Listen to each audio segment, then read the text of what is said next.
ನಮ್ಮ ಡಾಕ್ಟರ್ ಚಂದ್ರಶೇಖರ್ ಶೆಟ್ಟಿ ಅವರು ಕಣ್ಣು ತಜ್ಞರು, ಲಯನ್ ಹಾಸ್ಪಿಟಲ್ ಸಂಸ್ಥಾಪಕರು, ಕಣ್ಣು ತಜ್ಞರು, ಮಿಂಟೋ ಡೈ ಹಾಸ್ಪಿಟಲ್ ಡೈರೆಕ್ಟರ್ ಆಗಿರು, ರಾಜೀವ್ ಗಾಂಧಿ ವಿಶ್ವವಿದ್ಯಾನಿಲಯದ, ದೇವರಾಜಸ್ ವಿಶ್ವವಿದ್ಯಾನಿಲಯದ, ಆದಿಚುಂಚನಗಿರಿ ವಿಶ್ವವಿದ್ಯಾನಿಲಯದ ಮತ್ತು ಈಗ ವಿಸಿ ಫೋರಂ ನಿವೃತ್ತ ವಿಸಿ ಫೋರಮಿನ ಅಧ್ಯಕ್ಷರು. ಬಹಳ ಉತ್ತಮವಾಗಿ ಪ್ರಾಮಾಣಿಕತೆ, ಬಹಳ ಉತ್ತಮವಾಗಿ ಕಾರ್ಯವನ್ನು ನಿರ್ವಹಿಸಿ ಇವತ್ತಿಗೂ ಪ್ರತಿನಿತ್ಯ ಶಿಕ್ಷಣ ಕ್ಷೇತ್ರದ ಮತ್ತು ವೈದ್ಯಕೀಯ ಕ್ಷೇತ್ರದ ಬಗ್ಗೆ ಅಪಾರ ಕಾಳಜಿಯನ್ನು ವಹಿಸಿ ಕಾರ್ಯನಿರ್ವಹಿಸ್ತಾ ಇರುವಂಥದ್ದು ಡಾಕ್ಟರ್ ಚಂದ್ರಶೇಖರ್ ಶೆಟ್ಟಿ. ಎರಡನೆಯ ವ್ಯಕ್ತಿ ಈ ಪ್ರಶಸ್ತಿಗೆ ಆಯ್ಕೆಯಾಗಿರುವಂಥವರು. ಮೂರನೇ ವ್ಯಕ್ತಿ ಡಾಕ್ಟರ್ ನಾಗರಾಜ್ ಅವರು.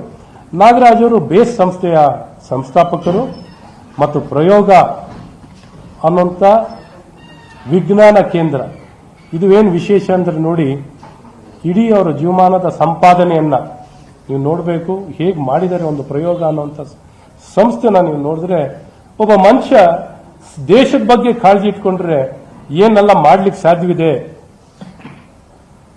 ಉತ್ತಮವಾಗಿ ಏನು ಕೊರತೆ ಇದೆಯೋ ಆ ಕೊರತೆಯನ್ನು ಭರಿಸಲಿಕ್ಕೆ ಇವತ್ತು ಎಕ್ಸ್ಪೀರಿಯನ್ಸ್ ಎಲ್ಲ ಸರ್ಕಾರಿ ಶಾಲೆಗಳು ಅಥವಾ ಪ್ರೈವೇಟ್ ಶಾಲೆಗಳಾಗಲಿ, ಇಲ್ಲಿ ಎಲ್ಲಾ ಕಡೆನೂ ಸೌಕರ್ಯ ಇರಲಿಕ್ಕೆ ಸಾಧ್ಯ ಇರಲ್ಲ.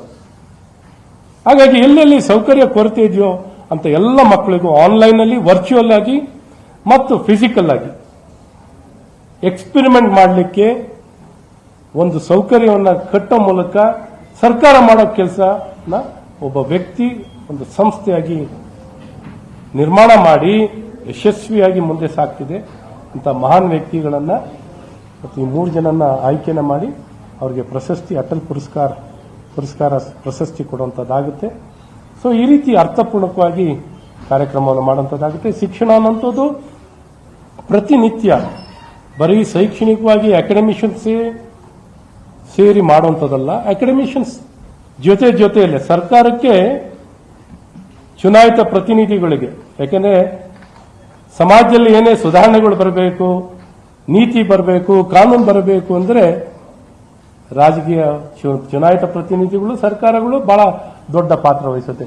ಬರೀ ಶಿಕ್ಷಣ ತಜ್ಞರ ಜೊತೆಯಲ್ಲೇನೆ, ಶಿಕ್ಷಣ ಕ್ಷೇತ್ರದ ಜೊತೆಯಲ್ಲೇನೆ ಚುನಾಯಿತ ಪ್ರತಿನಿಧಿಗಳು ಎಲ್ಲರೂ ಜೊತೆಯಲ್ಲಿ ಸೇರಿ, ಅಧಿಕಾರಿಗಳು ಮತ್ತು ಸಾರ್ವಜನಿಕರು ಎಲ್ಲರೂ ಒಟ್ಟುಗೂಡಿ ಈ ಏನು ಆಲೋಚನೆಗಳನ್ನು ನಮ್ಮ ದೇಶದಲ್ಲಿ ಶಿಕ್ಷಣಕ್ಕೆ ಆದ್ಯತೆಯನ್ನು ಏನು ಕೊಡಬೇಕಾಗಿದೆ, ಶಿಕ್ಷಣಕ್ಕೆ ಒತ್ತನ್ನು ಕೊಡಬೇಕಾಗಿದೆ, ಶಿಕ್ಷಣನೇ ಮೂಲ ಕೋರ್